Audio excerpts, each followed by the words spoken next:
আপনার ছেলে MA pass করলো, এমএ পাস, কিন্তু তায়াম্মুমের ফরজ কয়টা সে জানে না। আপনার ছেলে ডাক্তার, নামাজের আরকান আহকাম 13 ফরজ সে জানে না। আপনার ছেলে ইঞ্জিনিয়ার, আপনি মরেছেন, জানাজার নামাজে এসেছে, জানাজার নামাজের নিয়ত কেমনে করে সেটাও জানে না।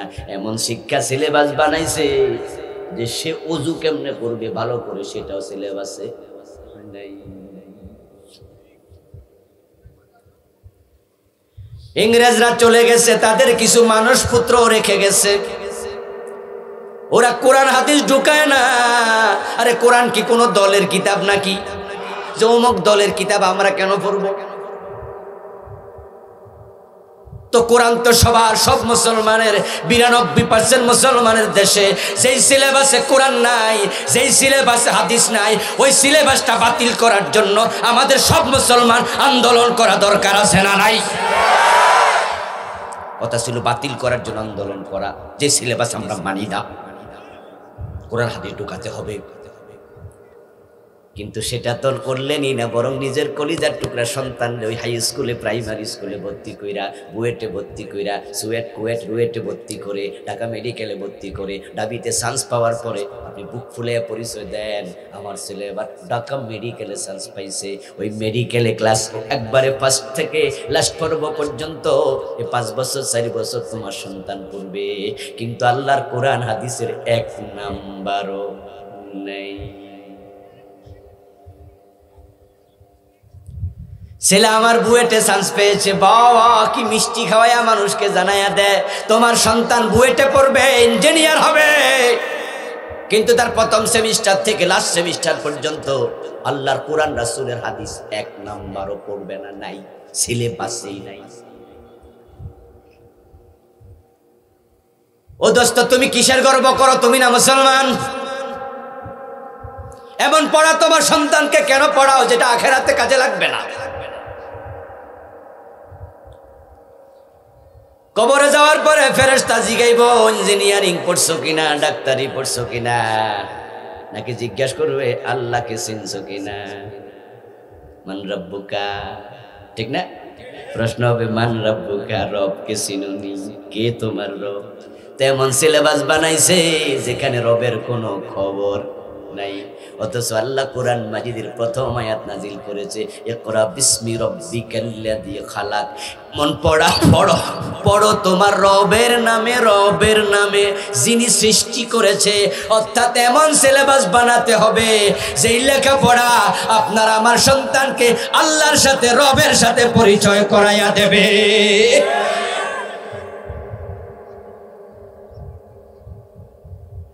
এমন সিলেবাস কেন হলো না? বরং নতুন নতুন করে সিলেবাসে যা ঢুকাইতেছে, স্কুল কলেজে পড়তে থাকলে তোমার সন্তান ঈমান নিয়ে বড় হবে না। 2023 সনের শিক্ষা সিলেবাসে যা ঢুকাইছে উপায় নাই।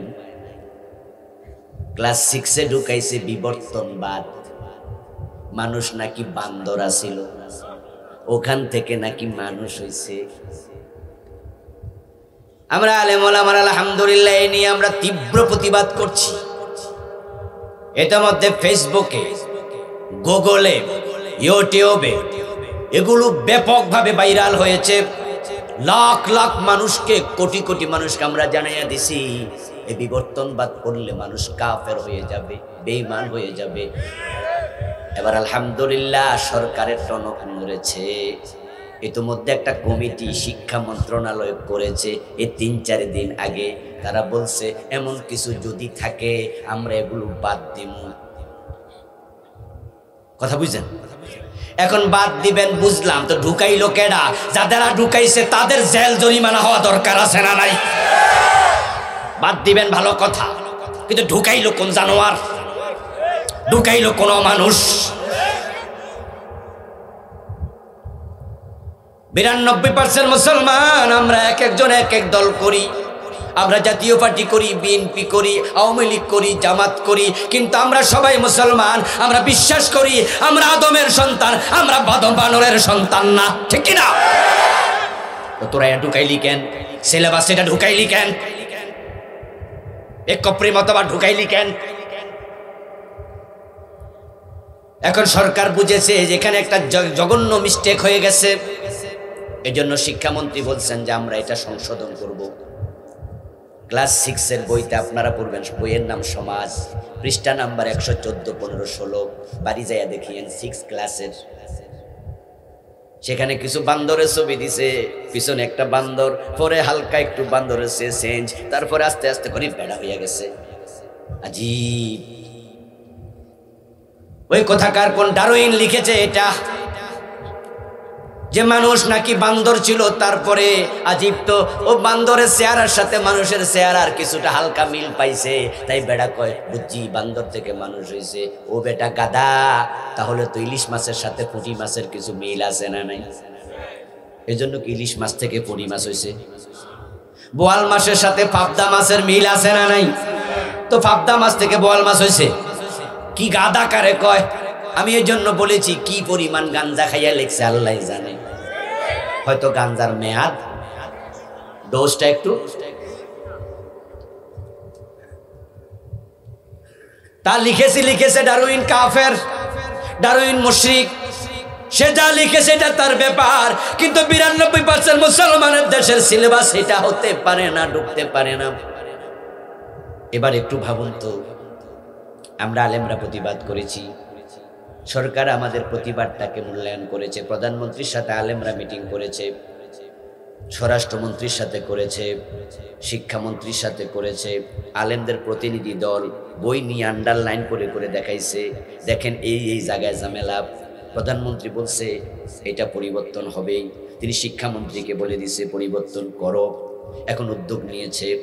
সরকার যদি এটা কানে না নিত, পরিবর্তনের উদ্যোগ না নিত, ক্লাসে এটা পড়ানো হতো, আমরা হুজুররা 2 মাস 3 মাস চিল্লাচিল্লি কইরা তারপর আমরাও তো থেমে যেতাম, ঠিক না? আর 1-2 মাস কইতাম, এরপরে কি আমরা কি আর কইতাম? কইছি তো, শুনে না তো কি করতাম?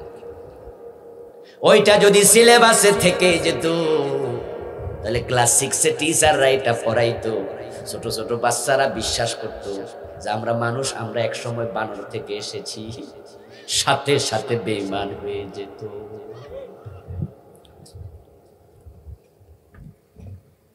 এমন সিলেবাস বানাইতেছে, কি অবস্থা! বেঈমান কেন হতো এবার শুনেন। এই কোরআন মাজিদে যা আছে, কোরআনের সাথে যদি উল্টা চিন্তা করে, উল্টা কথা বলে, কোরআনের উল্টা আমল করে, ঈমান থাকবে। তো কোরআনের মাঝে আল্লাহ বলছে লাকাদ খালাকনাল ইনসানা মিন সুলালাতিন মিন তিনিল লাযিব মিন হামাইম মাসনুন মিন সালসালিন কাল ফাখার মিন মাইন দাফিক ইয়াখরুজু মিন বাইনিস সুলবি ওয়াত তারাইব। শোনো দুনিয়ার মানুষ, আমি আদমকে বানাইছি মাটি থেকে, 60 গজ লম্বা করে, ভিজা মাটি, এঁটেল মাটি, ঠনঠনে শুকনা মাটি, আমি মাটি দ্বারা আদম বানাইছি। তারপরে হাওয়ারে আদমের এখান থেকে পাজরের হাড্ডি থেকে রাসূল বলেন আল্লাহ মা হাওয়ারে বানাইছে, ওয়াবাসসা মিনহুমা রিজালান কাসীরা ওয়া নিসাআ। তারপরে আদম হাওয়ার তাদের বীর্য থেকে আস্তে আস্তে আমি মানুষ তাম দুনিয়া ছড়াইয়া দিছি। আমি বানর থেকে মানুষ বানাই নাই। এখন আল্লাহ যে কোরআনের আয়াতগুলো বললেন, এই যে সিলেবাসে ঢুকলো বানর থেকে মানুষ হয়েছে, আমাদের বাচ্চারা যদি ওটা বিশ্বাস করত, কোরআনের এই আয়াত সবগুলো অস্বীকারী হতো। আর কোরআনের আয়াত অস্বীকার করলে ঈমান থাকে, তাহলে আমাদের বাচ্চারা ক্লাস 6-এই বেঈমান হয়ে বড় হতো, গড়ে গড়ে বেঈমান তৈরি হয়ে যেত। আপনারা আপনাদের হাই স্কুলের সিলেবাসে দেখবেন বইয়ের উপরে মূর্তির ছবি, বইয়ের ভিতরে মূর্তির ছবি, মাদ্রাসার বই এ পর্যন্ত আপনার ছবি দিছে গৌতম বুদ্ধের, ছবি দিছে হিন্দুদের বিভিন্ন রকমের মূর্তি মাদ্রাসার বইতে। এইবারের সিলেবাস স্কুল কলেজে গৌতম বুদ্ধের ছবি দেখ, আমাদের আপত্তি থাকবে না, কারণ স্কুলে বৌদ্ধরাও পড়ে, ঠিক না? স্কুলে যদি সরস্বতীর ছবি দেয়, দুর্গার ছবি দেয়, আমাদের আপত্তি থাকবে না। স্কুলে হিন্দুরাও পড়ে, স্কুলের বইতে মসজিদের ছবি থাকবে, মাদ্রাসার ছবি থাকবে, দুর্গার ছবি থাকবে, বৌদ্ধের ছবি থাকবে, সেখানে সবাই পড়ে। কিন্তু বলুন তো, মাদ্রাসায় কি কোনো হিন্দু পড়ে, কোনো বৌদ্ধ পড়ে? তো মাদ্রাসার বইতে তোমরা বৌদ্ধ ঢুকাইছো কেন, হিন্দুর মূর্তি ঢুকাইছো কেন? এখন আপনারা মুসলমান, সব দায়িত্ব আমাদের একা না, আলেমদের গায়ে দায়িত্ব ছেড়ে দিলে হবে না, সবাই মিলে প্রতিবাদ করা দরকার আছে না নাই?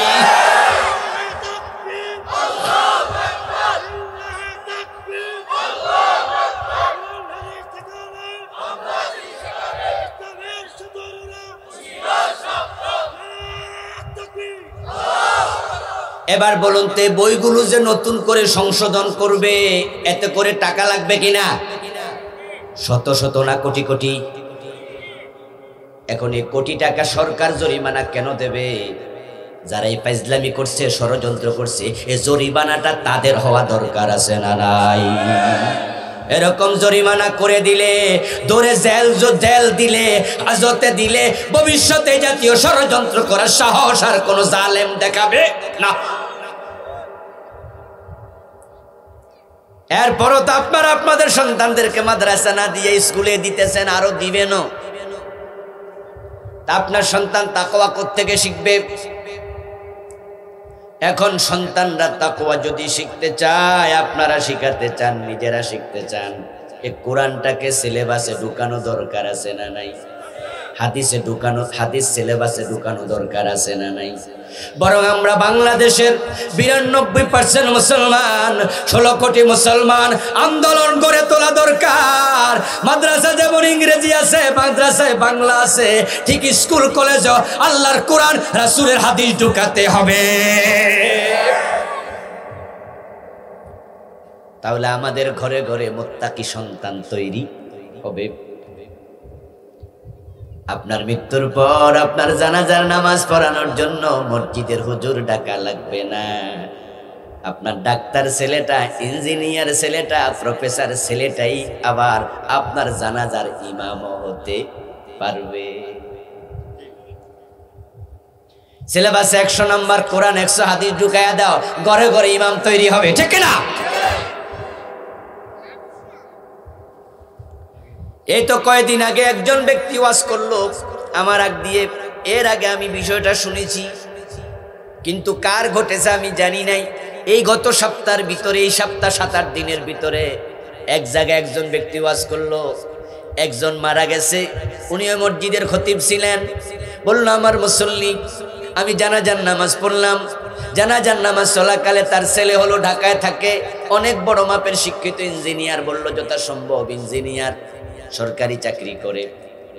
আমি জানাজার নামাজে দাঁড়ানো অবস্থায়, জানাজা চলছে, ছেলেটা আমার পিছনের কাতার থেকে নামাজ চলাকালে জোরে জোরে হাউমাউ করে চিৎকার দেয়া শুরু করছে নামাজের ভিতরেই। তো বাবার জানাজার নামাজ, লোকজন ভেবেছে বাবার জন্য মায়া মহাব্বত, আরে বাবারে তো জানাজার পরে কবরে রেখে দেব, হয়তো বাবার ভালোবাসায় নামাজের মাঝে কান্না শুরু করছে। সালাম ফিরে লোকজন এসে ওনারে সান্ত্বনা দেয়, কান্দিও না, সবাই তো মরা লাগবে, কান্দা লাভ কি? ছেলে বলে, আমি তো এই জন্য কাঁদি না, আমি কাঁদতেছি আল্লাহু আকবার বলার পরে কি পড়া লাগে আমি তো সেটা জানি না। হায়রে, আমি এত লেখাপড়া করলাম, বাবার জানাজার নামাজটাও শুদ্ধভাবে পড়তে পারলাম না, আমি কত কপাল পোড়া, তাই চিৎকার দিয়ে কেঁদেছি।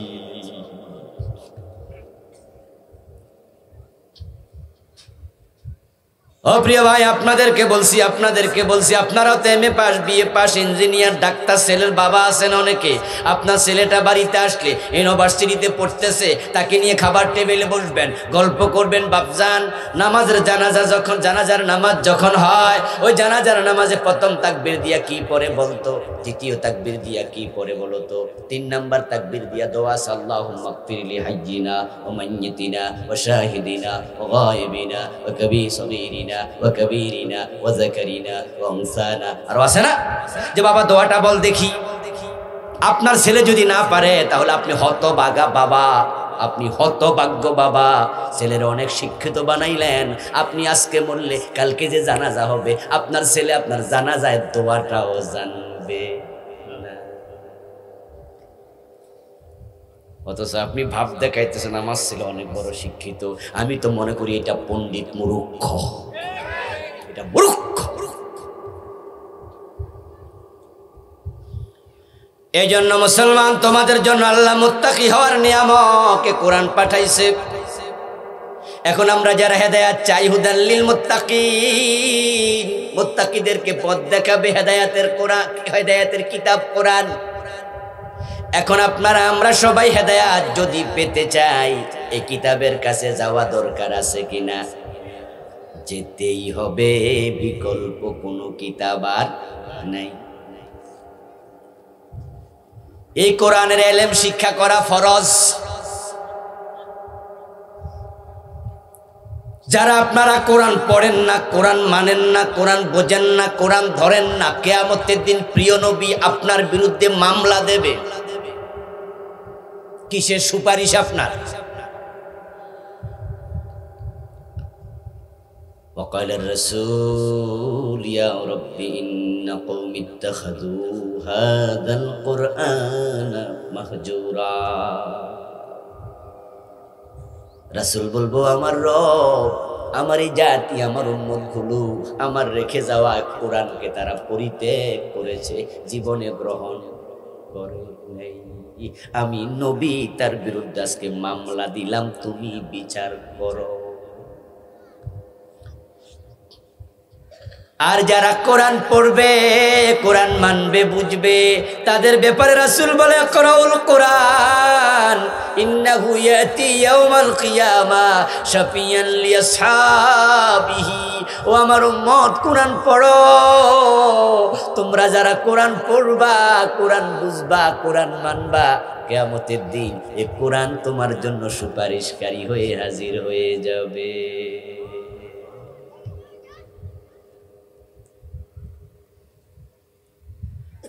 যারা কোরআন পড়েননি রাসূল মামলা দেবে, আর যারা কোরআন পড়েন কোরআন সুপারিশ করবে। দুনিয়া কয়দিনের, আজ আছে কাল নাই। আখিরাতের মুক্তি আসল মুক্তি, ঠিক কি না? এখানে থাকলেই কি, না থাকলেই কি, বাড়ি হইলেই কি, না হইলেই কি, গাড়ি হইলেই কি, না হইলেই কি।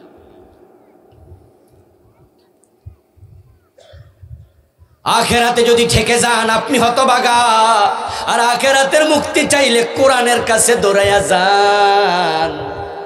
এমন দামি কিতাব আল্লাহ পাঠাইছেন, এই কিতাব পড়ার জন্য যে ঘর থেকে বের হয় আল্লাহ তার দাম দিন দিন বাড়াইয়া দেন, ফেরেশতাদের বন্ধু বানাইয়া দেন। এই কোরআনওয়ালা আলেমকে আল্লাহ পুরা মাখলুকাতের বন্ধু বানাইয়া দেন। প্রিয় নবী বলছেন, যখন কোনো কোরআন প্রেমিক, কোরআনওয়ালা আলেম কোনো গুনাহ করে ফেলে, ইস্তাগফিরু লাহু মান ফিস সামাওয়াতি ওয়াল আরদ হাত্তাল হিতান ফি জাওফিল মা হাত্তান নাম ফি হুজরিহা। কোন আলেম যখন কোন গুনাহ করে ফেলে, তখন আল্লাহ তামাম মাখলুকাতকে বলে, ও আমার মাখলুকাতেরা, আমার সৃষ্টি জীবেরা, আমার কোরআনওয়ালা ওই বান্দা তো শয়তানের ফারে পড়ে গেছে, গুনাহগার হয়ে গেছে, তোমরা সবাই তার জন্য আমার কাছে ক্ষমা চাও। তখন সমুদ্রের মাছ পর্যন্ত, পাহাড়ের গর্তের পিপিলিকা পর্যন্ত আল্লাহর কাছে ওই আলেমের পক্ষ হইয়া ক্ষমা চাইতে থাকে, ও আমাদের রব ওই আলেমরে ক্ষমা করে দাও।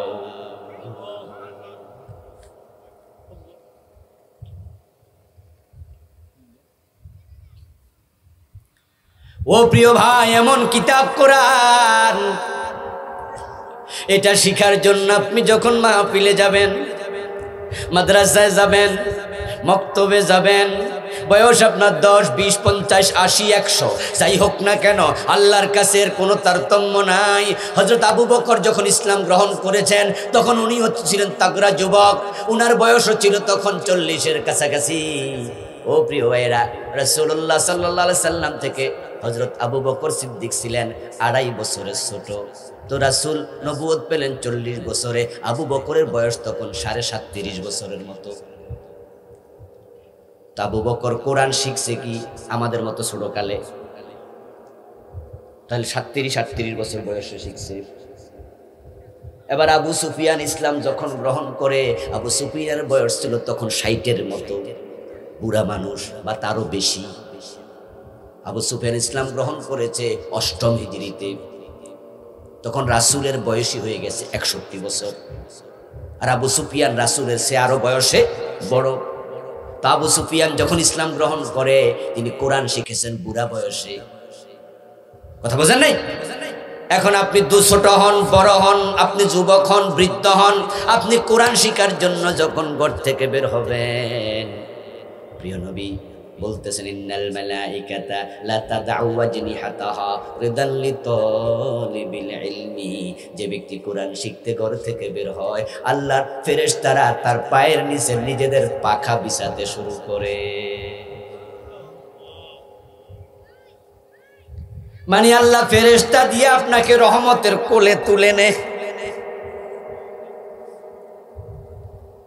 আমার বন্ধু, এই কোরআন পড়ার জন্য আপনি আগাবেন, আল্লাহ তাআলা আপনার উপরে এত খুশি হবেন যে আমার বান্দা আমার অর্ডার মানতেছে।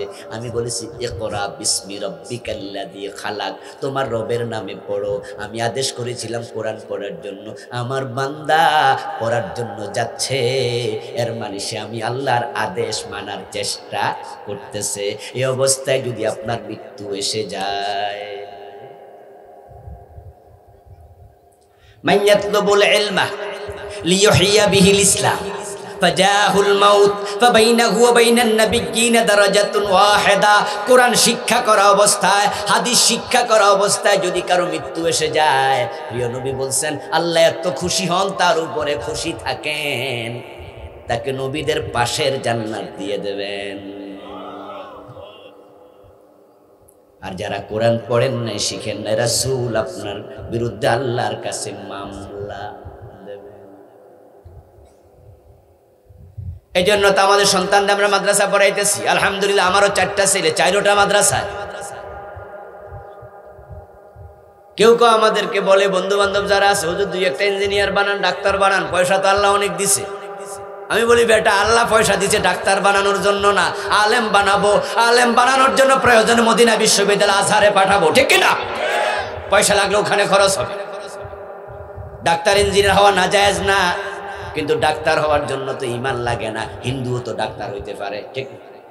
ইঞ্জিনিয়ার হওয়ার জন্য ঈমান লাগে না, হিন্দু ইঞ্জিনিয়ার হইতে পারে, কিন্তু আলেম হওয়ার জন্য ঈমান দরকার আছে না নাই? আমার ঈমানওয়ালা সন্তান, আমি তাকে কোরআনের আলেমই তো বানাবো। কারণ আমার সন্তান যদি আলেম হয়, এমন কোনো দিন যাবে না যেদিন আমার জন্য মরার পরে দোয়া করবে না।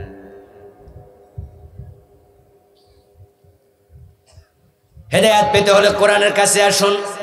এরপর আল্লাহ পাক রব্বুল আলামিন এবার কি বলতেছেন? আল্লাযীনা ইউমিনুনা বিল গায়বি ওয়া ইউকিমুনাস সালাত। তারাই তো বিশ্বাসী মুত্তাকি, যারা আমি আল্লাহকে না দেখে বিশ্বাস করেছে এবং আমার আদেশ মতো নামাজ কায়েম করেছে। মুত্তাকি হওয়ার জন্য বড় জুব্বা দরকার নাই, বড় টুপি দরকার নাই। মুত্তাকি হওয়ার জন্য ঈমানের পরে 5 ওয়াক্ত নামাজ দরকার। যে ব্যক্তি নামাজ পড়ে না, সে ঈমানদারের দাবি করার অধিকার রাখে না।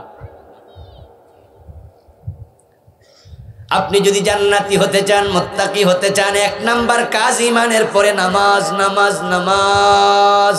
রাসূলুল্লাহ সাল্লাল্লাহু আলাইহি ওয়াসাল্লাম মৃত্যুর আগে উম্মতের সাথে সর্বশেষ যে কথাটা বলেছেন, সেই কথাটা ছিল আসসালাত আসসালাত ওয়া মা মালাকাত আইমানুকুম। এই কথা বলার পরে রাসূল তার স্ত্রী পরিবারের সাথে আর কোনো কথা বলেন নাই। এটাই ছিল মৃত্যুর আগে শেষ কথা। নামাজ, নামাজ, নামাজ, উম্মত নামাজ। সুবহানাল্লাহ পড়েন। এরপর তিনি আর একটা শব্দ বলেছেন, ওই শব্দ বলার পরে জীবন চলে গেছে, জান শেষ, কবজ হয়ে গেছে। শেষ শব্দটা ছিল ইলার রফিকিল আলা, ইলার রফিকিল আলা। আমি আমার সবচেয়ে বড় বন্ধুর কাছে যেতে চাই। এটা বলেই ওনার জীবন হবস। এটা বলার আগে ছিল নামাজ, নামাজ, নামাজ। প্রিয় নবী বলেছেন বাইনাল মারহি ওয়া বাইনাল কুফরি তারকুস সালাত। একজন ব্যক্তি মুমিন নাকি সে কাফের তার প্রমাণ হলো নামাজ ছেড়ে দেয়া। এর মানে যে নামাজ ছেড়ে দেয় সে আর মুমিন থাকে না। মান তারাকা সালাতাম মুতাআম্মিদান ফাকাদ কাফারা। আর একটি হাদিসে প্রিয় নবী বলেছেন যে ইচ্ছা করে নামাজ ছেড়ে দিল সে কুফরি করলো, কুফরি। ওমর ইবনুল খাত্তাব রাদিয়াল্লাহু তাআলা আনহু বলেছেন লা হাজ্জা ফিল ইসলাম লিমান তারাকা সালাতা। যে নামাজ ছেড়ে দেয় ইসলামের মাঝে তার কোনো কন্ট্রিবিউশন আর থাকে না।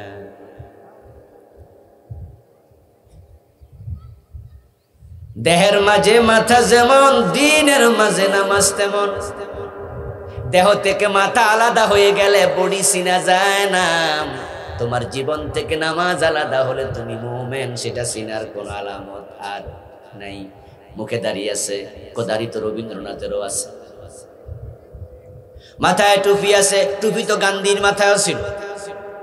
মাথায় পাগড়ি আছে, পাগড়ি তো মনমোহন সিংয়ের মাথায়ও আছে। কিন্তু বলুন তো রবীন্দ্রনাথের জীবনে নামাজ আছে? কথা বলুন। মনমোহন নামাজ পড়ে, গান্ধী মিয়া নামাজ পড়তো। এজন্যই তোমার দাড়ি তোমার টুপি এটা ইমানের লক্ষণ নয়, এটা ইসলামের ছোট আলামত। এটা শেয়ার বটে, এটাও সুন্নাহ, কিন্তু তোমার ইমানের বড় পরিচয়, আসল পরিচয় তোমার নামাজ। যার নামাজ নাই দাড়ি থেকেও তার কোনো লাভ নেই।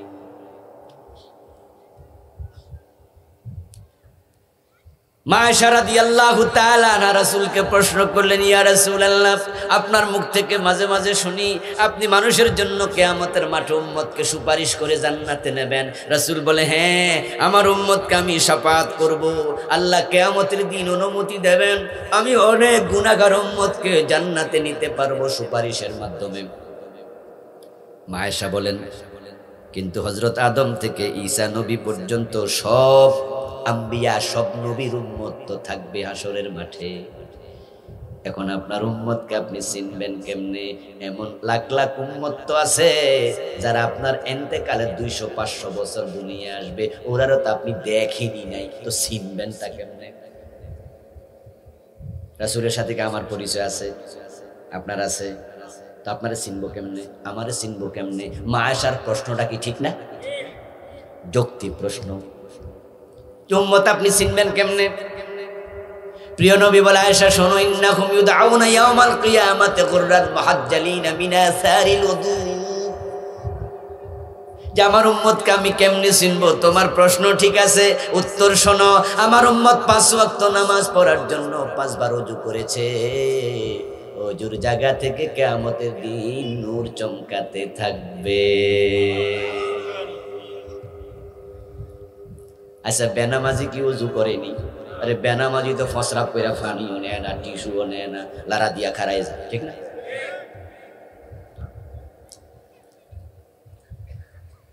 এজন্য দেখবেন যেগুলা কাট্টা বেনামাজি, ওরা আপনি ধরবেন, এই নামাজে চলো, বলবে যে ভাই লুঙ্গিটা বালা না। এর মানে হাতে মুত্ত পানি লয় নাই, টিস্যু লয় নাই, তেহের কিসের ওযু? আর যার ওযু নাই তার অঙ্গ পতঙ্গ থেকে নূর চমকাবে না। রাসূল আপনাকে চিনবে না, আপনার কপালে শাফাত। নামাজ এমন এক ইবাদতের নাম যেটা জীবন থেকে আলাদা হবে না। প্রিয় ভাই, রোজা আলাদা হয়, অসুস্থ হলে রোজা লাগে না, পরে কাজা করো। আর বেশি অসুস্থ, সুস্থ হইবা না, ফিদিয়া দেও। প্রতি রোজার পরিবর্তে একজন মিসকিনকে 2 বেলা খাওয়াইয়া দাও। বুড়া মানুষ অসুস্থ, রোজা লাগে না, রোজা আলাদা হবে। রোজা মাফ, গরিব মানুষ হজ মাফ, গরিব মানুষ জাকাত মাফ। কিন্তু 2টা লাগবে, ঈমান এবং নামাজ।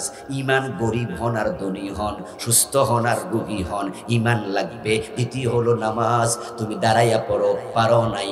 প্রিয় নবীজির পবিত্র মুখ অনুসৃত এখানে ছোট্ট হাদিসে নববী পাঠ করেছি।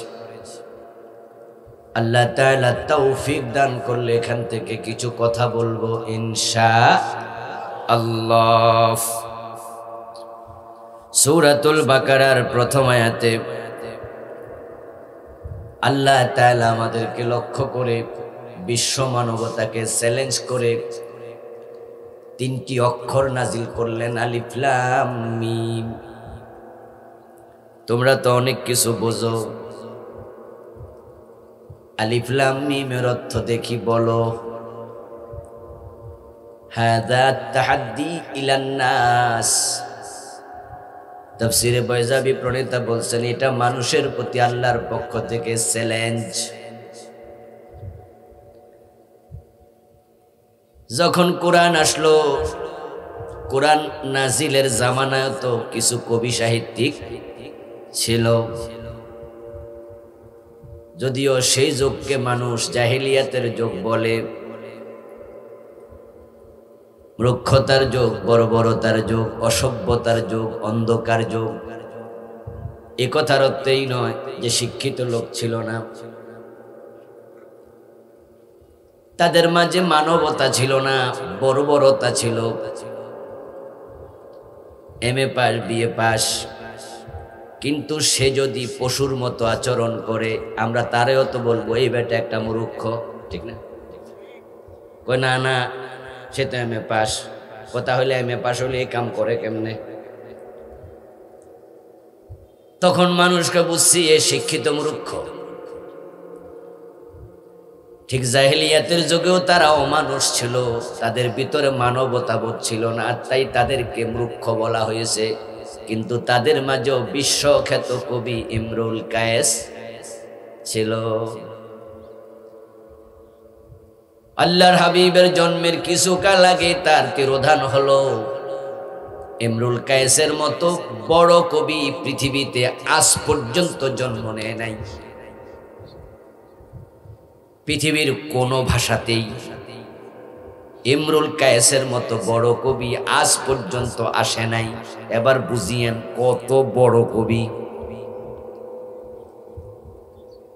কিন্তু প্রিয় নবী ইমরুল কায়েস প্রসঙ্গে বলেছেন, কিয়ামতের দিন যত কবি জাহান্নামী হবে, ওই জাহান্নামী কবিদের জাহান্নামে যাওয়ার পথে একটা পতাকা বানাইয়া আল্লাহ একজনের হাতে দেবে, ওই পতাকাটা দেবে ইমরুল কায়েসের হাতে।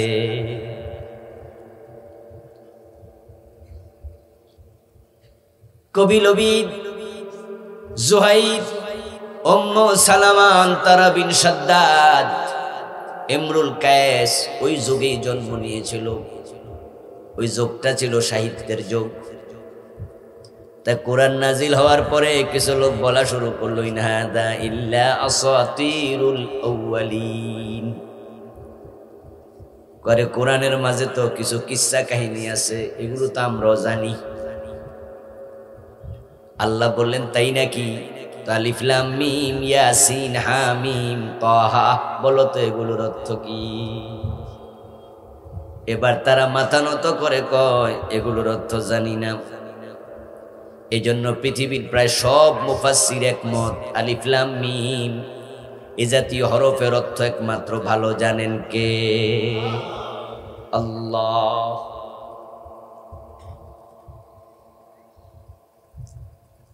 পৃথিবীর প্রায় সব মুফাসসির বলেছে আলিফ লাম মিম হামিম ইয়াসিন শব্দ লেখার পরে আল্লাহু আ'লামু বিমুরাদিহি বিহি, এই ইয়াসিন হামিম তাহা আলিফ লাম রা দিয়ে কি বোঝানো হলো আল্লাহ ভালো জানেন। কোন কোন মুফাসসির বলেছেন হাযা সিররুম বাইনাল্লাহি ওয়া বাইনা রাসূলিহি, এগুলো আল্লাহ এবং রাসূলের মাঝখানের গোপন রহস্য। এর মানে আল্লাহ রাসূল জানে, তাই আমরা যারা আছি আল্লাহ এবং রাসূলের মাঝখানে নাক গলানো ঠিক হবে না। এই জন্য আমরাও বলবো আলিফ লাম মিম এর অর্থ একমাত্র জানেন কে? আল্লাহ। ছেড়ে দিলাম, এ নিয়ে আমাদের ব্যাখ্যা দরকার নাই। এরপরে আল্লাহ বলছেন যালিকাল কিতাবু লা রাইবা ফীহ, উহা এমন এক কিতাব, মানে এই কিতাব যেটা লাউহে মাহফুজে আছে, ওখান থেকে দুনিয়ায় এসেছে। এই কিতাব এমন একটি গ্রন্থ লা রাইবা ফীহি, যার মাঝে কোনো সামান্য সন্দেহ নাই। তোমরা নির্দ্বিধায় বিধানগুলো মানো, নিশ্চিন্তে অধ্যয়ন করো, এর মাঝে যা আছে সব ঠিক, এখানে ব্যাঠিক কোনো কিছু নাই। এর তথ্য, এর উপাত্ত, এর তত্ত্ব, এর বর্ণনা সবগুলো চোখ বন্ধ করে গ্রহণ করো। লা রাইবা ফী, তার মাঝে কোনো সন্দেহ নেই। হুদাল লিল মুত্তাকিন, আমি সন্দেহাতীত করে কোরআন তোমরা যারা মুত্তাকি হতে চাও তাদের হেদায়াতকারী হিসাবে নাজিল করেছি।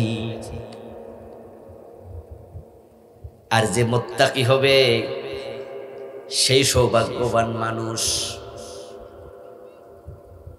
আল্লাহ বলছেন তিলকাল জান্নাতুল্লাতী নুরিসু মিন ইবাদিনা মান কানা তাকিয়া, আমার মুত্তাকি বান্দাদের জন্যই আমি আল্লাহ জান্নাত বানায়া রেখেছি।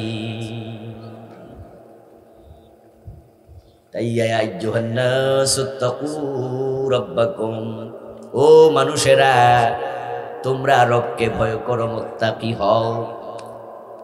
ইয়া আইয়ুহাল্লাযীনা আমানুত্তাকুল্লাহা হাক্কা তুকাতিহ, ও মুমিনেরা তোমরা আল্লাহকে যথাযথ ভয় করো।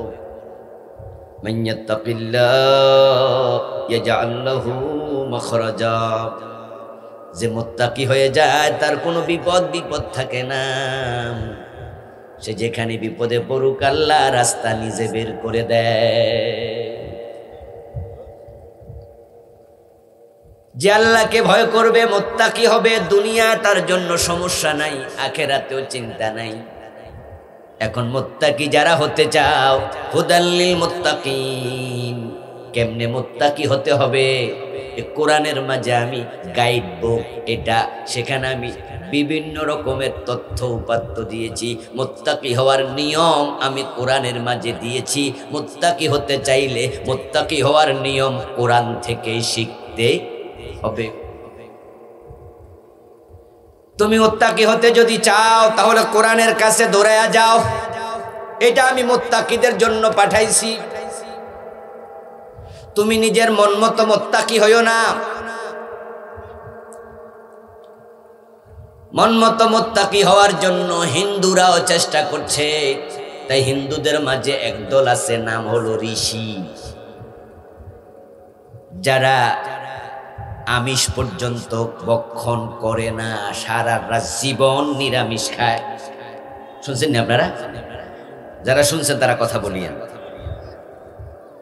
নিরামিষ খায়, আমিষ খায় না, এমন হিন্দু আছে না? বুঝেননি? মাছ খায় না, মাংস, কিচ্ছু।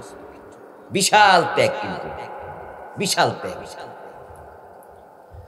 ওরা ভাবে আমি যদি দুনিয়ার মাছ খাই, মাংস খাই, পোলাও খাই, কোরমা খাই, আমিষ জাতীয় জিনিস খাই, তাহলে তো আমি দুনিয়াদার হইয়া গেলাম। এই জন্য সে মুত্তাকি হইছে, সে জীবনে মাছ মাংস খায় না। বৌদ্ধদের মাঝে যারা মুত্তাকি হয় তাদের চিন্তা মতো নিজেরা সিস্টেম বানাইছে। বৌদ্ধদের মাঝে মুত্তাকি হওয়ার জন্য তারা বিয়ে শাদী পর্যন্ত করে না। নারী অচ্যুত, নারী হলো শয়তানের রশি, ওদেরকে স্পর্শ করলে আল্লাহকে পাওয়া যায় না, তাই তারা বিয়ে করে না। এবং তারা সাধারণ কাপড় চোপড় পর্যন্ত পরিধান করে না। বৌদ্ধদের মাঝে যারা ভিক্ষু হয়, ওই বৌদ্ধ ভিক্ষুদেরকে দেখবেন তারা গাঢ় কমলা রঙের দুইখান কাপড়, একটা নিচে পরে আর একটা গায়ে পরে চাদরের মতো। পুরা জীবন বিয়ে থেকে দূরে, নারী ধরবে না। আমার বন্ধু, বিয়ে মানুষের প্রয়োজন। আপনি যখন সকাল বেলায় ঘুম থেকে উঠবেন, রাতের বেলা না খেয়ে আসেন, 8টা 9টা বাজে দেখবেন আস্তে করে পেটের মাঝে একটু ক্ষুধা ক্ষুধা ভাব। 9টা 10টা 11টা বাজলে আস্তে আস্তে ক্ষুধা বাড়ে। 11টা 12টা 13 1টা 2টা 3টা পর্যন্ত না খাইলে আপনার মনে চাইবে যা পাই তা খাই। ঠিক ক্ষুধার যাতনা যেমন, যৌবনেরও যাতনা আছে না নাই? এখন বৌদ্ধ ভিক্ষু যে হয়েছে সে যৌবনের যাতনাকে জবাই করে দিয়েছে, নারীকে জীবনে স্পর্শ করবে না, টাচ করবে না, বিয়ে দূরের কথা। আমি যদি অন্যদের মতো নারীর সঙ্গ নেই তাহলে তো আমি তো দুনিয়াদার হয়ে গেলাম। এই জন্য বৌদ্ধ ভিক্ষুরা বিয়ে করে না। খ্রিস্টানদের মাঝে একদল আছে যারা পুরুষ, যারা নারী, তারাও বিয়ে করে না। পুরুষদেরকে তারা বলে ফাদার, নারীদেরকে বলে তারা নান। কি বলে? নান।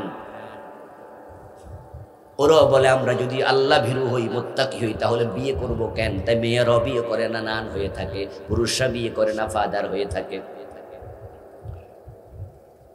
মুসলমানদের মাঝেও কিছু মুত্তাকি আছে, গোসল করে না, দাড়িতে জট লেগে গেছে, মাথার চুলে জট লেগে আছে, ওযু করে না, গোসল করে না, রাস্তায় হাঁটে, অনেকের গায়ে কাপড় চোপড় নাই, পুরা ল্যাংটা।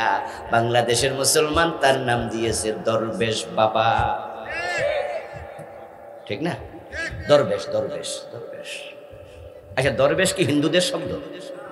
খ্রিস্টানদের, ইহুদিদের, বৌদ্ধদের? দরবেশ শব্দটা কাদের? মুসলিমদের।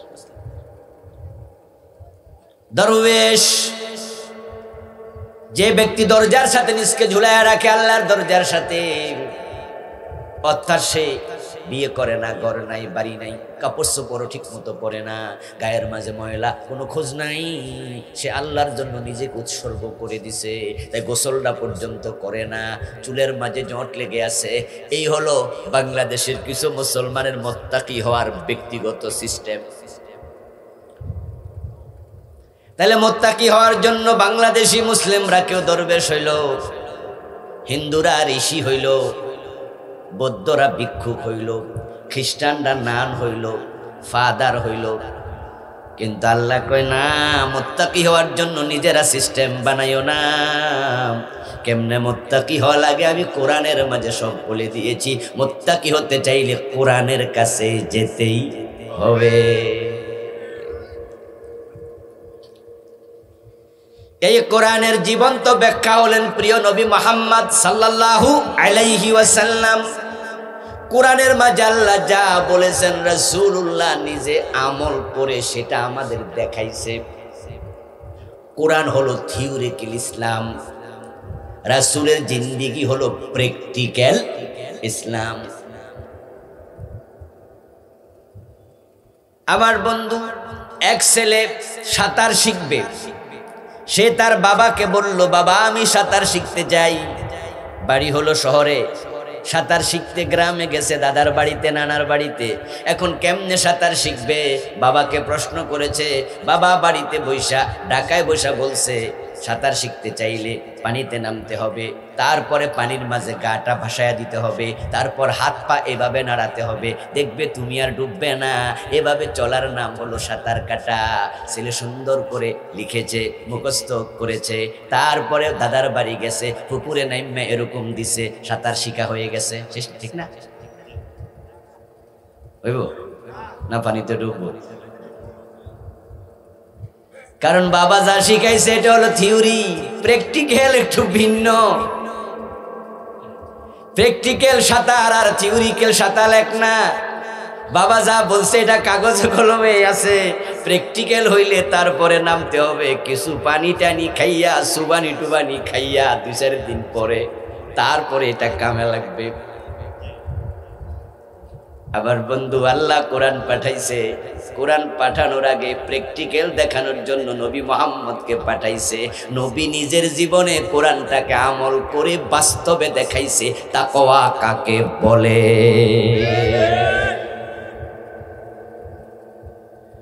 আল্লাহর হাবিব হলেন কোরআনের জীবন্ত নমুনা, তিনি জীবন্ত ইসলাম।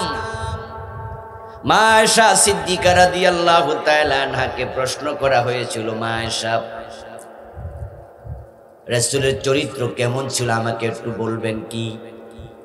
হতে পারে ওই লোকটা তাবিঈ ছিল, রাসূলকে দেখার সৌভাগ্য উনার হয়নি। ইমানের সাথে রাসূলকে যারা দেখেছে, ইমানের উপর মরেছে, তাদেরকে বলে সাহাবী। যারা সাহাবীদেরকে দেখেছে ইমানের সাথে, তাদেরকে বলা হয় তাবিঈ। মা আয়েশাকে প্রশ্ন করলো রাসূলের চরিত্রটা কেমন ছিল। মা আয়েশা ওনাকে উল্টা প্রশ্ন করলেন, আওয়ালাম তাকরাইল কোরআন, আল্লাহর বান্দা তুমি কি কোরআন পড়নি? ওই ব্যক্তি জবাব দেয়, হ্যাঁ আমি তো কোরআন পড়েছি।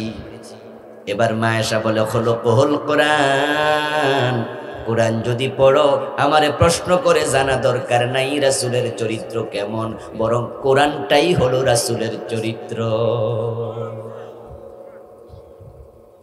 এ কোরআনে যা আছে তিনি হুবহু তা মেনে চলেছেন। এবার আপনাদের কাছে জানতে চাই, রাসূলের চেয়ে বড় মুত্তাকি পৃথিবীতে কেউ আছে? যারা চুপ করে আছেন, আপনারা কাজটা মোটেও ঠিক করেন নাই। কি দারুণ একটি প্রশ্ন করেছি, আপনি কিন্তু বাদ পড়ে গেছেন। এর জন্য আবার জবাব দেন, রাসূলের চেয়ে বড় মুত্তাকি পৃথিবীতে আছে? তো রাসূল কি বিয়ে করে নাই? মাছ গোস্ত খায় নাই? তখন যারা মুত্তাকি হওয়ার জন্য বিয়ে ছেড়ে দিল, মাছ গোস্ত খাওয়া ছেড়ে দিল, রাসূল কি গোসল করে নাই? গায়ে তেল টেল মাখে নাই? তো যারা দরবেশ হইল তারা কি রাসূলের সিস্টেমে হইল না ব্যক্তিগত সিস্টেম? এই জন্যই আল্লাহ জানে মানুষ মুত্তাকি হওয়ার জন্য নিজেরা পন্থা বানাবে। তাই আল্লাহ বলেছেন, না না, হুদাল্লিল মুত্তাকিন, তোমরা মুত্তাকি হতে চাইলে তোমাদের কোরআনের কাছে যাওয়া লাগবে। কোরআন শিখাবে কিভাবে মুত্তাকি হওয়া লাগে। এক ব্যক্তি প্রিয় নবীর কাছে গেলেন, গিয়ে বললেন, ইয়া রাসূলুল্লাহ, একজন ব্যক্তি পছন্দ করে তার জুতা জোড়া সুন্দর হোক, সে পছন্দ করে তার গায়ের জামাটা সুন্দর হোক, এটা কি অহংকার হয়ে যাবে নাকি? প্রিয় নবী জবাব দেন, না না, ইন্নাল্লাহা জামিল ইউহিব্বুল জামাল, আল্লাহ নিজে সুন্দর, তাই সৌন্দর্যকে তিনি নিজেও পছন্দ করে। ইসলাম পরিচ্ছন্নতা শিখিয়েছে। আর ওই বেটা জট বাইন্দা গেছে চুলের মাঝে, গোসল করে না 3 দিন 5 দিন 7 দিন, অথচ 5 বার নামাজের জন্য ওযু করতে হয়, শুক্রবারে একবার গোসল করতে হয় নামাজের জন্য। এটা সুন্নায়ে মুআক্কাদা, কোন কোন আলেম বলেছেন ওয়াজিব।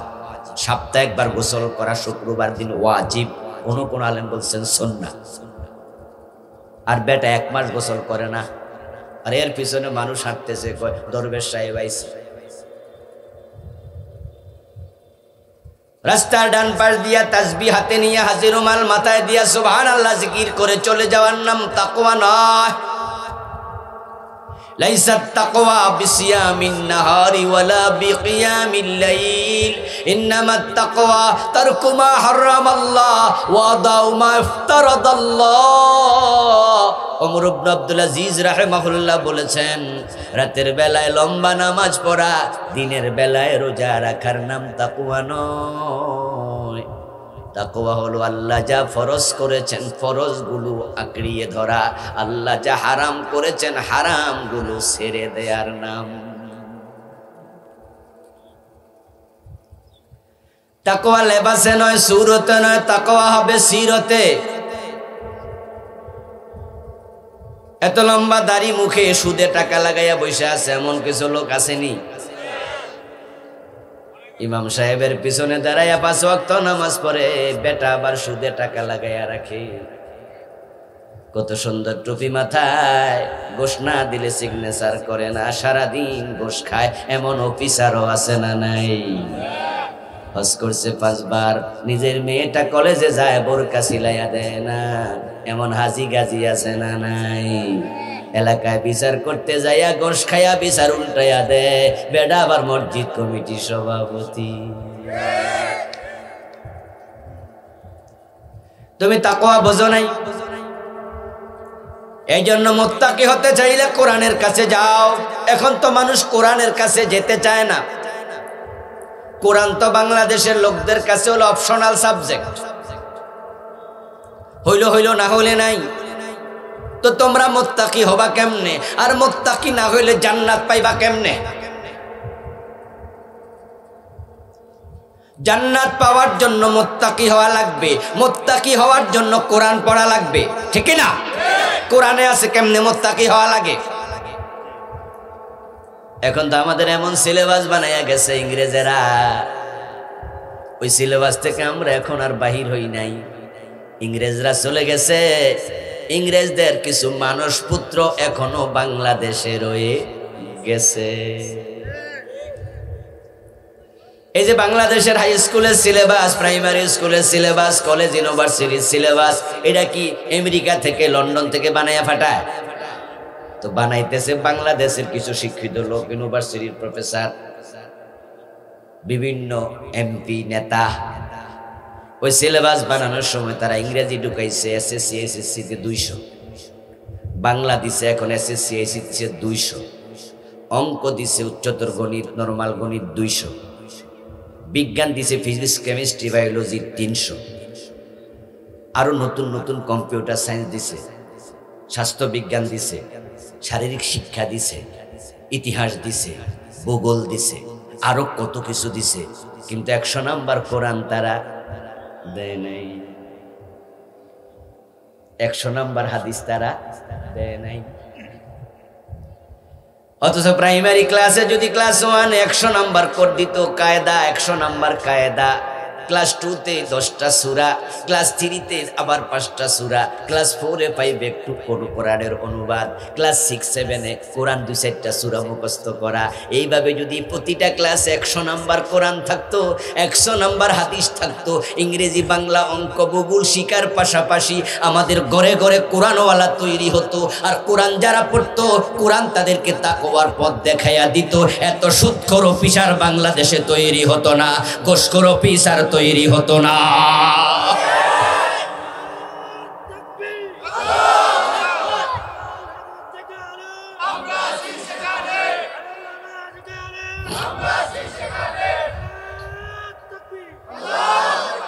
আমার ভাইয়েরা, এখন এমন সিলেবাস বানাইছে যেই সিলেবাস ইসলাম নাই, কোরআন নাই, হাদিস নাই।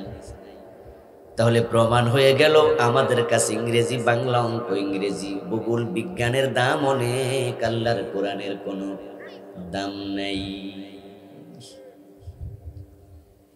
আর মাদ্রাসার সিলেবাসে কোরআন হাদিস আছে না নাই? ওখানে ছাত্র পড়ে কয়জনের, কয় পার্সেন্ট পড়ান? এই যে আপনারা এখানে আছেন, আপনাদের নিজের সন্তানদেরকে মাদ্রাসায় বেশি দেন না, স্কুলে বেশি দেন।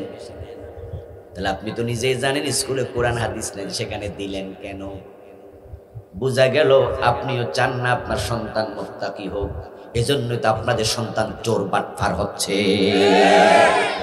নিজেরাই তো দিছেন আজাগায়।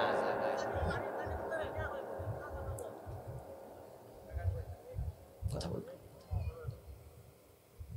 আপনি নিজেই তো জানেন এমন জায়গায় দিছেন যেখানে কোরআন পড়ানো গেছেন বুড়া বয়সে। কথা বোঝেন নাই? এখন আপনি ছোট হন, বড় হন, আপনি যুবক হন, বৃদ্ধ হন, আপনি কোরআন শিখার জন্য যখন ঘর থেকে বের হবেন, প্রিয় নবী বলতেছেন ইন্নাল মালাইকাতা লা তাদউ আজনিহাতাহা রিদাল লিতালিবিল ইলমি। যে ব্যক্তি কোরআন শিখতে ঘর থেকে বের হয়, আল্লাহর ফেরেশতারা তার পায়ের নিচে নিজেদের পাখা বিছাতে শুরু করে। মানে আল্লাহ ফেরেশতা দিয়ে আপনাকে রহমতের কোলে তুলে নেয়। আমার বন্ধু, এই কোরআন পড়ার জন্য আপনি আগাবেন, আল্লাহ তাআলা আপনার উপরে এত খুশি হবেন যে আমার বান্দা আমার অর্ডার মানতেছে। আমি বলেছি ইকরা বিসমি রাব্বিকাল্লাযী খালাক, তোমার রবের নামে পড়ো। আমি আদেশ করেছিলাম কোরআন পড়ার জন্য, আমার বান্দা পড়ার জন্য যাচ্ছে, এর মানে সে আমি আল্লাহর আদেশ মানার চেষ্টা করতেছে। এই অবস্থায় যদি আপনার মৃত্যু এসে যায়, মান ইয়াতলুবুল ইলমা লিইউহিয়া বিহিল ইসলাম ফাজাহুল মাউত ফাবাইনাহু ওয়া বাইনান নাবিয়্যিনা দারাজাতুন ওয়াহিদা। কোরআন শিক্ষা করা অবস্থায়, হাদিস শিক্ষা করা অবস্থায় যদি কারো মৃত্যু এসে যায়, প্রিয় নবী বলছেন আল্লাহ এত খুশি হন, তার উপরে খুশি থাকেন, তাকে নবীদের পাশের জান্নাত দিয়ে দেবেন। আর যারা কোরআন পড়েন নাই, শিখেন নাই, রাসূল আপনার বিরুদ্ধে আল্লাহর কাছে মামলা দেবেন।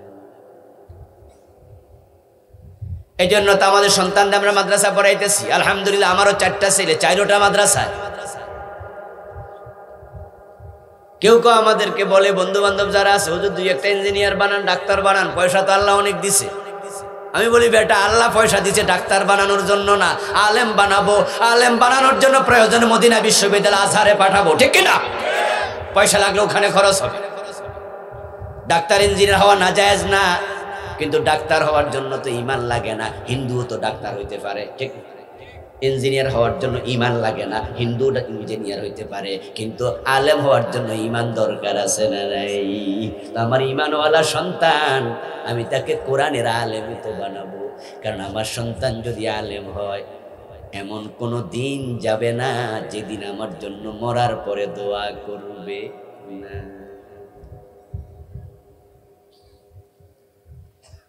হেদায়েত পেতে হলে কোরআনের কাছে আসুন। এরপর আল্লাহ পাক রব্বুল আলামিন এবার কি বলতেছেন? আল্লাযীনা ইউমিনুনা বিল গায়বি ওয়া ইউকিমুনাস সালাত, তারাই তো বিশ্বাসী মুত্তাকি, যারা আমি আল্লাহকে না দেখে বিশ্বাস করেছে এবং আমার আদেশ মতো নামাজ কায়েম করেছে।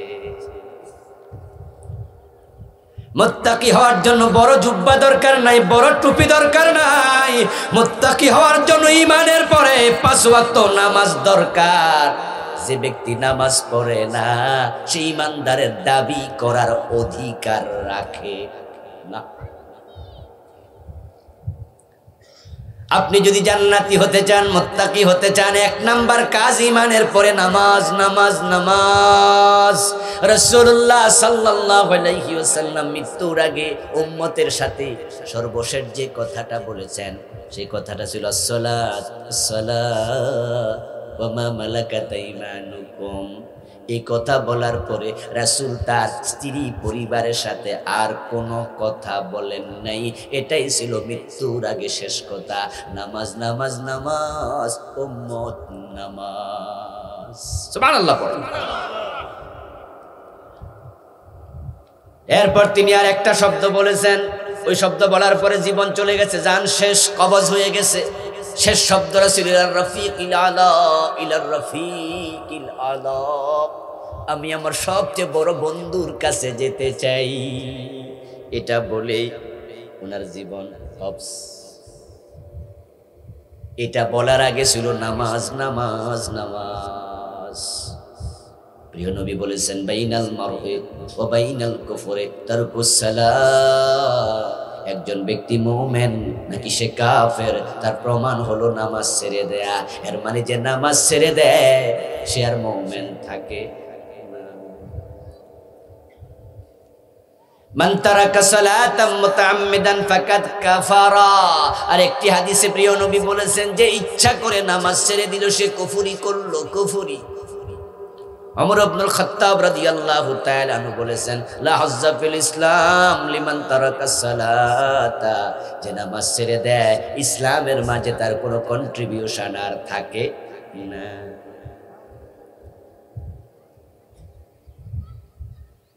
দেহের মাঝে মাথা যেমন, দিনের মাঝে নামাজ তেমন। দেহ থেকে মাথা আলাদা হয়ে গেলে বডি চিনা যায় না। তোমার জীবন থেকে নামাজ আলাদা হলে তুমি মুমিন, সেটা চিনার কোনো আলামত আর নাই। মুখে দাঁড়িয়ে আছে, দাড়ি তো রবীন্দ্রনাথেরও আছে। মাথায় টুপি আছে, টুপি তো গান্ধীর মাথায়ও ছিল। মাথায় পাগড়ি আছে, পাগড়ি তো মনমোহন সিংয়ের মাথায়ও আছে। কিন্তু বলুন তো, রবীন্দ্রনাথের জীবনে নামাজ আছে? কথা বলুন। মনমোহন নামাজ পড়ে, গান্ধী মিয়া নামাজ পড়তো। এজন্যই তোমার দাড়ি, তোমার টুপি, এটা ঈমানের লক্ষণ নয়, এটা ইসলামের ছোট আলামত। এটা শেয়ার বটে, এটাও সুন্নাহ, কিন্তু তোমার ঈমানের বড় পরিচয়, আসল পরিচয় তোমার নামাজ। যার নামাজ নাই, দাড়ি থেকেও তার কোনো লাভ নেই।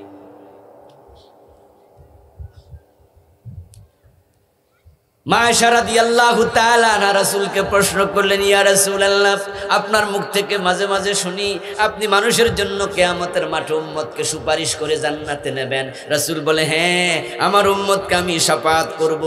আল্লাহ কিয়ামতের দিন অনুমতি দেবেন, আমি অনেক গুনাহগার উম্মতকে জান্নাতে নিতে পারবো সুপারিশের মাধ্যমে।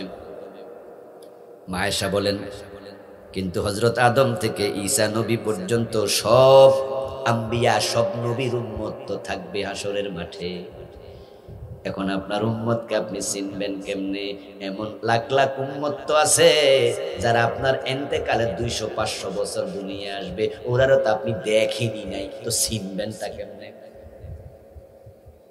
রাসূলের সাথে কি আমার পরিচয় আছে? আপনার আছে? তো আপনারে চিনবো কেমনে? আমারে চিনবো কেমনে? মা আয়েশার প্রশ্নটা কি ঠিক না? যৌক্তিক প্রশ্ন।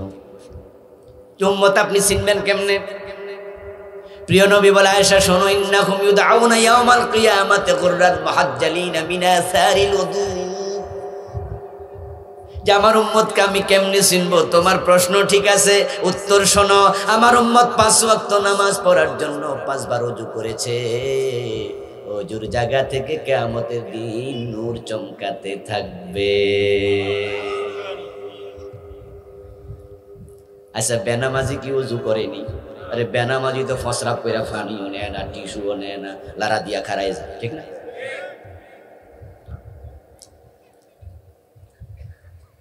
এই জন্য দেখবেন যেগুলা কাটটা বেনামাজি, ওরা আপনি ধরবেন, এ নামাজে চলো, বলবে যে ভাই লুঙ্গিটা বালা না, এর মানে হাতে মুত্ত পানি লয় নাই, টিস্যু লয় নাই, তেহের কিসের ওযু? আর যার ওযু নাই তার অঙ্গ পতঙ্গ থেকে নূর চমকাবে না। রাসূল আপনাকে চিনবে না, আপনার কপালে শাফাত। নামাজ এমন এক ইবাদতের নাম যেটা জীবন থেকে আলাদা হবে না। প্রিয় ভাই, রোজা আলাদা হয়, অসুস্থ হলে রোজা লাগে না, পরে কাজা করো। আর বেশি সুস্থ হইবা না, ফিদিয়া দেও। প্রতি রোজার পরিবর্তে একজন মিসকিনকে 2 বেলা খাওয়াইয়া দাও। বুড়া মানুষ অসুস্থ, রোজা লাগে না, রোজা আলাদা হবে। রোজা মাফ, গরিব মানুষ হজ মাফ, গরিব মানুষ জাকাত মাফ। কিন্তু 2টা লাগবে, ঈমান এবং নামাজ। ঈমান গরিব হন আর ধনী হন, সুস্থ হন আর রোগী হন, ঈমান লাগবে। দ্বিতীয় হলো নামাজ। তুমি দাঁড়াইয়া পড়ো, পারো নাই না, শুয়ে পড়ো, মাপ নাই। ইসলামের খুঁটি হলো 5টা। কয়টা? বুনিয়াল ইসলামু আলা খামস, শাহাদাতি আল্লা ইলাহা ইল্লাল্লাহ ওয়া আন্না মুহাম্মাদার রাসূলুল্লাহ ওয়া ইকামিস সালাহ ওয়া ইতাইজ যাকাত ওয়াল হজ্জ ওয়া সাওমি রমাদান। 5টা খুঁটির উপর ইসলাম দাঁড়ায় আছে। তার মাঝে আমরা আজকে কেউ কিন্তু হজ করি নাই, এটা হজের মাস নয়। আজকে আমরা ফরজ রোজা রাখি না, এটা রমজান নয়। আজকে আমরা যাকাত দেই না, যাকাত বছর একবার দেই। আজকে আমাদের 2টি জিনিস আছে, একটা হলো ঈমান আর একটা হলো নামাজ। তো যে বেটা আজকে নামাজও করে নাই, তার ঈমানের কোনো প্রমাণ নেই। আজকের মাহফিলে যারা আছেন তারা কিন্তু নামাজি, আলহামদুলিল্লাহ। কিন্তু আপনার ছেলে নামাজ পড়ে না, আজকে ফজরের নামাজ পড়ে না। আপনার যুবক ছেলে, আপনার যুবতী মেয়ে, নিজের বউটা নামাজ পড়ে না। এমন কিছু ভাই আজকের মাহফিলও আছে। অথচ নামাজের ব্যাপারে আল্লাহর পক্ষ থেকে অর্ডার হলো, ওয়া'মুর আহলাকা বিস-সালাতি ওয়াসতাবির আলাইহা। নামাজ একা পড়লে চলবে না, নামাজ তুমি পড়ো, তোমার পরিবারকে নামাজের আদেশ তোমাকে দিতেই হবে। এই জন্য নামাজ ছাড়বেন না, ছাড়ার সুযোগ নাই।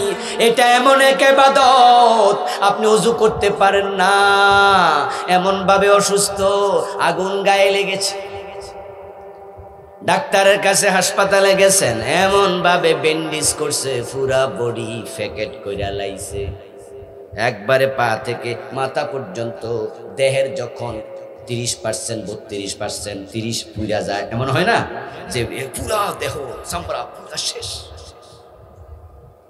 তখন পুরা বডিতে ফ্যাকেট বানায় ফেলে ব্যান্ডেজ দিয়া। শরীয়তের প্রশ্ন হলো, মাসালা হলো, তখন নামাজ কি পড়া লাগবে না মাপ? জবাব দেন দেখি। দেখেন বেড়া তো পুরা বডি ব্যান্ডেজ। নামাজ যেমন ইবাদত, দেহ থেকে যেমন মাথা আলাদা হয় না, দিন থেকে নামাজ আলাদা হবে না। তো ডাক্তার কইছে তুমি পানি ছোঁয়া নিষেধ, 1 মাস পানি স্পর্শ করা যাবে না, পানি লাগাইও না। শরীয়ত বলে পানি নাই তো তায়াম্মুম করো, নামাজ মাফ হবে না। 3 কারণে নামাজ মাফ হবে, তাও মাপ মানি পরে পড়লে চলবে। 3 কারণে। 1 নাম্বার কারণ ভুলে গেছেন, জোহরের রক্ত চলে গেছে, কাজে ব্যস্ত, কখন যে আসরের টাইম হয়েছে শোনেন নাই, আসরের আজান কানে আইছে, হঠাৎ করে লইরা উঠছেন, গড়ির দিকে তাকাইছেন, হাইরে জোহর তো করি নাই। আল্লাহ কই কেউ যদি ভুলে যায় তারে আমি ধরি না। সুবহানাল্লাহ পড়েন। কেউ ভুলে গেলে তারে আমি ধরি না। এখন আপনার কাজ হলো আগে জোহর 4 রাকাত ফরজ পড়েন, তারপরে আসর পড়িয়েন। এই যে ওয়াক্ত চলে গেছে মাফ। আরেকটা হলো আপনি ঘুমায়া গেছেন, ঘুম থেকে জেগে দেখেন সকাল বাজতেছে 7টা, সূর্য উঠে গেছে 6টা। এখন কত, কয়টায় ওঠে এখন? 6টা কত? 40 কম বেশি। কিন্তু সূর্য তো উঠে গেছে, এখন কি করবেন? এখন দায়িত্ব হলো ঘুম থেকে ওঠার সাথে সাথে ওযু করে নামাজ পড়েন, ওয়াক্ত চলে গেছে। আল্লাহ কয় মাফ। সুবহানাল্লাহ। তবে ইচ্ছা করে ঘুমাই থাকলে হইব না, কিন্তু অনেকে আবার আছে ইচ্ছা করে ঘুমাই থাক না, ইচ্ছা করে না, সবসময় হঠাৎ করে হয়ে গেছে। তো আল্লাহর হাবিবকে এক প্রশ্ন করা হয়েছিল, ইয়া রাসূলুল্লাহ ফজরের নামাজ পড়ে নাই, উঠতে পারে নাই। রাসূল কইছে তার কানের মাঝে শয়তান প্রস্রাব করছে, তে আজান শুনে নাই। তাহলে বোঝা গেল নামাজ ঘুমাইয়া কাজা করলে শয়তান কানে পেশাব করে, এটা ভালো জিনিস না। তাহলে আপনি টের পান নাই, মাফ। আরেকটা হলো আপনি পাগল হয়ে গেছে, বেহুশ হয়ে গেছেন, হুঁশ নাই, পাগলামির কারণে হুঁশ নাই, অথবা আপনি বেহুশ ছিলেন, ওয়াক্ত আসছে। এমন ধরেন আমাদের 12:30 জোহরের টাইম হয়ে যায়, হয় না? কোনো ব্যক্তি 1টা বাজে বেহুশ হয়ে গেছে, হুঁশ আসছে 4টায়, জোহরের টাইম শেষ। হুঁশ আসার পরে সে জোহরটা আগে পড়বে, তারপরে আসর পড়বে। আল্লাহ কয় মাফ। এই 3 কারণ ছাড়া নামাজ মাফ।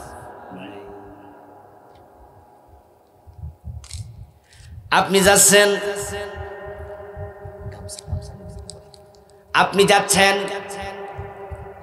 টেকনাফ থেকে লঞ্চে করে সেন্ট মার্টিন দ্বীপ দেখবেন। 3-4-5 কিলোমিটার যাওয়ার পরে বঙ্গোপসাগরের মাঝখানে লঞ্চ গেছে ডুবে। এখন যারা সাঁতার কাটতে জানে তারা তো জান বাঁচানোর জন্য সাঁতার কাটবে, ঠিক না? সাঁতার কাটবে, কিন্তু ডাইনে বামে সামনে পিছে পানি ছাড়া কিছু দেখা যায় না।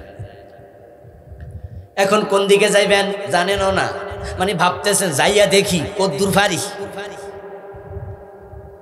জীবন মৃত্যুর সন্ধিক্ষণে লাইফ চলে গেছে বড় একবারে আনসিকিউর প্লেসে, বলা যায় না জীবন শেষ, কিন্তু হুঁশ আছে, সাঁতার কাটতেছেন, হুঁশ তো আছে।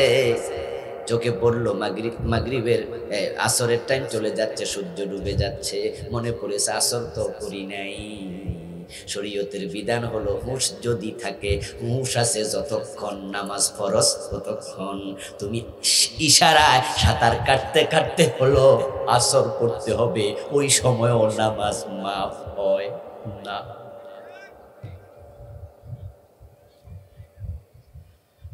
আর তাস খেলতে খেলতে, জুয়ার আড্ডায় বসে, বন্ধু ক্রিকেট খেলতে খেলতে, ফুটবল খেলতে খেলতে, চা দোকানে গল্প করতে করতে, বিড়ি টানতে টানতে মাগরিব নাই, আসর নাই, তুমি মুসলমান কইল কে? ওয়া মিম্মা রাযাকনাহুম ইউনফিকুন। মুমিন হতে চাইলে আরেকটা কাজ তোমাকে করো, তোমাকে যে রিজিক আমি দিয়েছি যাকাত দাও, যাকাত দাও, সাদাকা করো। যাকাত দেয়া ধনী মানুষের জন্য নফল না ফরজ? কিন্তু এই ক্ষেত্রে কত নামাজি পর্যন্ত দরা খাবে, নামাজ পড়ে, রোজা রাখে, হজও করছে, কিন্তু ভালো করে হিসাব করে যাকাত দেয় না, মনে করে যাকাত দিলে টাকা কমে যাবে। টাকা যদি কম থাকে যাকাত তখন দেয়, কত? ব্যাংকে 50 লাখ টাকা আছে, হুজুর হিসাব দিছে 2.5% জাকাত দেন। হিসাব করে দেখছে জাকাত আসছে 1 কোটি টাকা, 2.5 লাখ টাকা, তাহলে 50 লাখ টাকা আপনার 1,25,000 জাকাত দিয়ে দিলাম। কিন্তু এই ধনী ব্যক্তি যদি কয়দিন পরে 1000 কোটি টাকার মালিক হয়ে যায়, হিসাব করে দেখে জাকাত আসছে 25 কোটি টাকা। এবার কয় খাইছে রে, এ টাকা দিয়া তো একটা নতুন ইন্ডাস্ট্রি বানাইতে পারবো। ম্যানেজার সাহেব হিসাব দরকার নাই, 3 গাড়ি শাড়ি আর লুঙ্গি দিয়া দেন। এখন মাইকিং করে দেয়া এলাকায় জাকাতের কাপড় দেয়া হবে, জাকাতের শাড়ি দেয়া হবে। লোকজন জাকাতের শাড়ি লইয়া যাইতে যাইয়া পায়ের তলায় পইরা মইরা যায়, এমন ঘটনা আছে না নাই? সে মনে মনে ভাবে জাকাত তো দিয়া দিছি, 3 গাড়ি শাড়ি লুঙ্গি। ও প্রিয় দোস্ত, জাকাত দেয়া যেমন ফরজ, জাকাত হিসাব করাও তেমন ফরজ। একটু আওয়াজ করে জবাব দিয়েন তো, একটা প্রশ্ন করতেছি। মাগরিবের নামাজ পড়া নফল না ফরজ? 3 রাকাত পড়া নফল না ফরজ? সেখানে 2 রাকাত পড়লে হইব নি মাগরিব? কেউ যদি 2 রাকাত পড়ে হইব নি?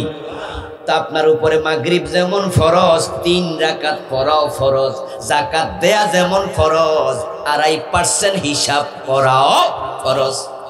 তা আপনি যে হিসাব ছাড়া দিলেন, জাকাত আইছিল 25 কোটি, দিলেন আপনি 50 লাখ 1 কোটি, তাহলে আপনি মাগরিব 2 রাকাত পড়ে বাড়ি চলে আইছেন। 3 রাকাত ফরজ, 2 রাকাত পড়লে মাগরিব হবে।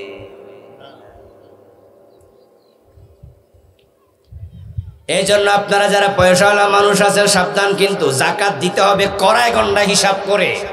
হিসাবের চেষ্টা করতে হবে, চেষ্টা চেষ্টা চেষ্টা। হুজুর আমি হোমিওপ্যাথিক দোকানদার, আমার পুঁজি আছে 10 লাখ টাকা, কিন্তু হোমিওপ্যাথিক শিশির ভিতরে যে ওষুধ আছে সবগুলা তো একসাথে বেচা হয় না, যে কিছু বাকি আছে। এখন হিসাব করবো কেমনে?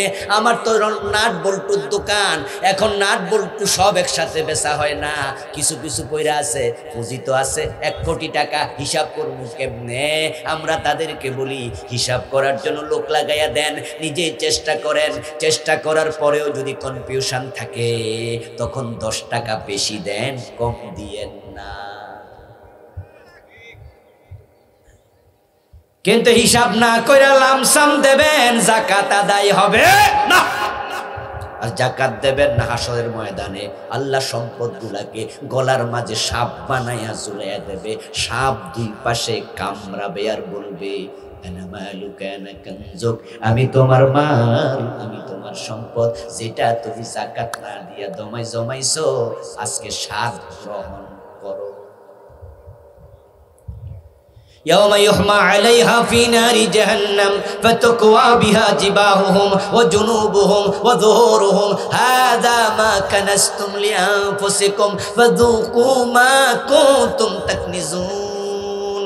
আপনি জাকাত দেন নাই, বাড়ি করেছেন, গাড়ি করেছেন, ব্যাংকে জমাইছেন, আপনি কবরায় হুট করে মরে গেছেন, সাথে কিন্তু কিছু যায় নাই, দরাটা আমনে খাইছেন।